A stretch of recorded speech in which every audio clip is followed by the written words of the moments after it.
I want to talk briefly about real surrender versus begging for help.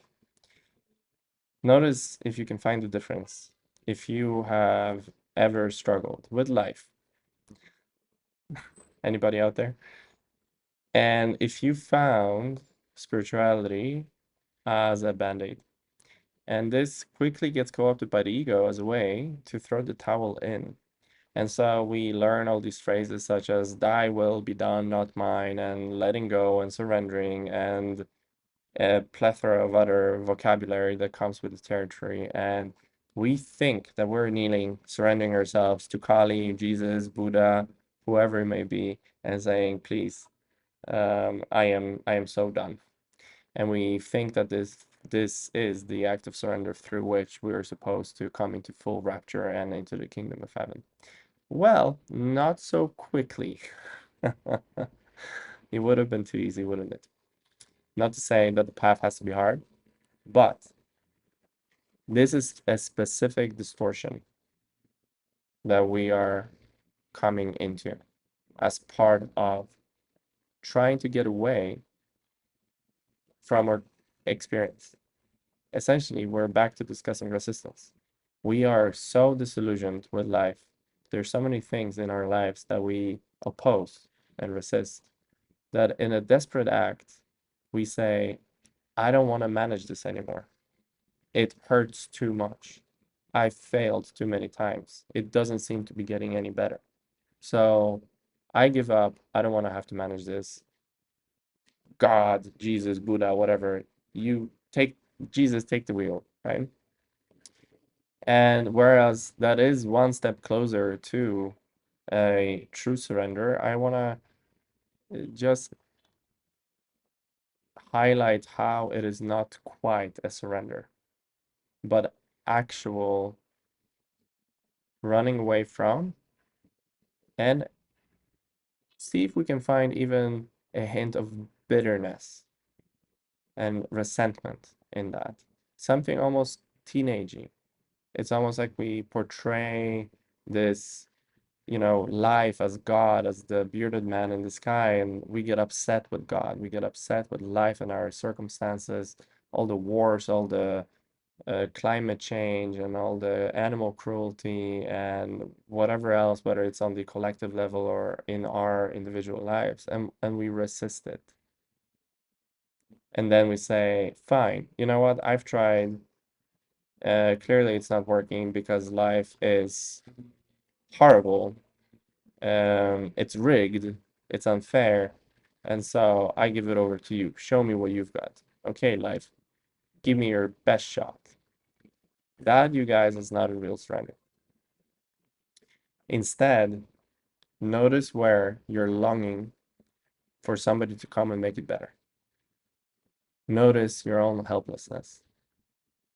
Notice the pain. Notice the fear of feeling insignificant and all alone, helpless in a big, scary world. Forget your lofty ideals about being a spiritual person who knows that we're all one and the world is a safe, beautiful place. That is, whereas that's true on some level, that is clearly not your experience right now, if you're listening. So drop all of that and notice how there's a deep longing to be saved. And that call for help, which is merely a call for love, is coming from all of your parts. It's coming from within. You carry a family system internally that needs you, that needs somebody to sit down, whether that's yourself sitting in meditation or whether you call a good friend who can listen and offer true, authentic presence, and to just be and to receive.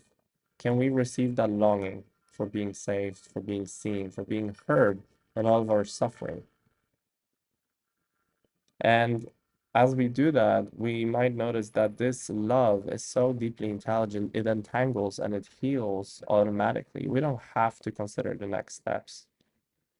Just that pure presence and love without an agenda to change or heal will change and heal paradoxically. And then this might start to open up into feeling a sense of resourcefulness and strength. Suddenly, the world will not seem like such a bad place. We will begin to feel more resource in getting through our dark nights, life, deadlines, work, issues, relationship drama. And as we begin to feel more capable, we begin to see the beauty, we begin to feel joy and peace, safety, and even satisfaction of being alive in this body, in this character. And from that place, you begin to be ready to really surrender.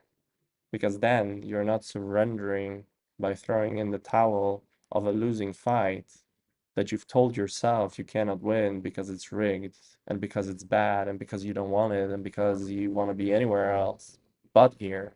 And instead, with this open hearted embrace of what your life is, what it has been, what it will be, noticing the shining light of your being that blesses everything it touches. From that place, you begin to let go not of the pain, but of the attachment to the beauty of it all. And when you let go of both the pain and the beauty, and you're really truly ready to surrender all of your fruits, all of the juicy fruits of the life you've created, together with all of the pain and past wounds that you still carry, there you begin to feel a difference in what a true surrender and letting go really means. So I hope this was helpful. I know it can be very subtle, and I think many of us fall into that trap of begging for somebody to step in and take the wheel, and we call that surrender, but it is not. It is a kind of begging. It is a kind of a stuck position in victimhood. And I want to argue that we first need to step out of it, and only from that place of empowerment can we begin to let go. And it doesn't mean that the fears and contractions won't still be there, but there's a subtle shift in our stance as we approach the altar and lay ourselves at it and offer ourselves up to the divine. So I'm curious how this landed with you, if this is making sense and how you perceive this, if you had any experience with the two kinds of surrender, how this is playing out in your lives. So please drop a comment below. I would love to continue our discussion there, and I'll see you in the next video.